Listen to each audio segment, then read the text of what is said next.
Pero mani, sino ang mas matinik? Si Chito o si Jake?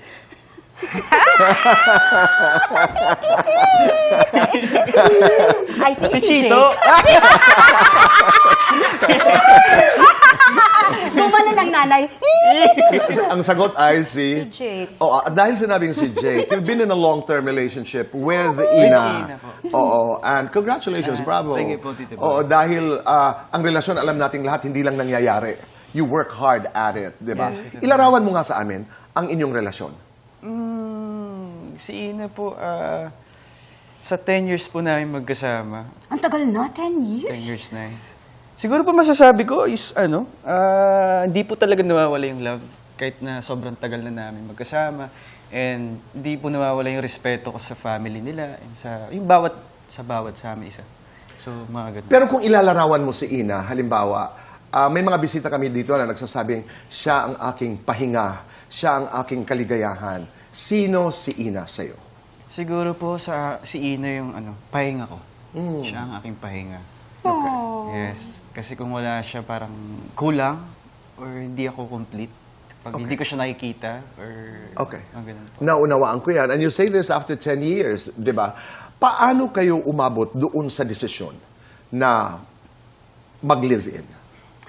Siguro, Tito Boy, na lang, parang nangyari na lang po eh. Kapag sa tagal namin magkasama ni Ina, parang inabusuhan naman din po siya ni mama niya na, kaya niyo na ba? Kaya niyo na ba mag-live-in? Sige, opo, kaya naman po namin.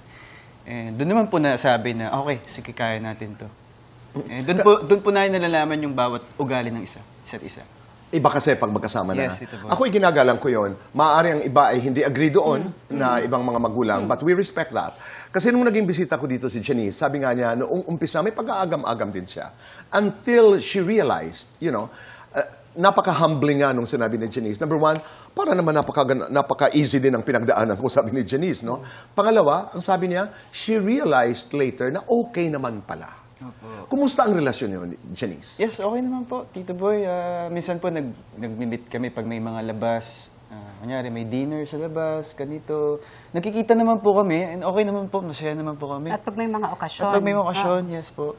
Mane, kayo ni Bitoy, ano ang inyong reaksyon doon sa desisyon ni Jake na mag-live-in sila ni Ina? Tito Boy, hindi naman na siya bata pati. Yes, so- Oo. Pero mukhang bata. Yes, Oo, no? di ba? Pero Tingnan mo I mean, naman.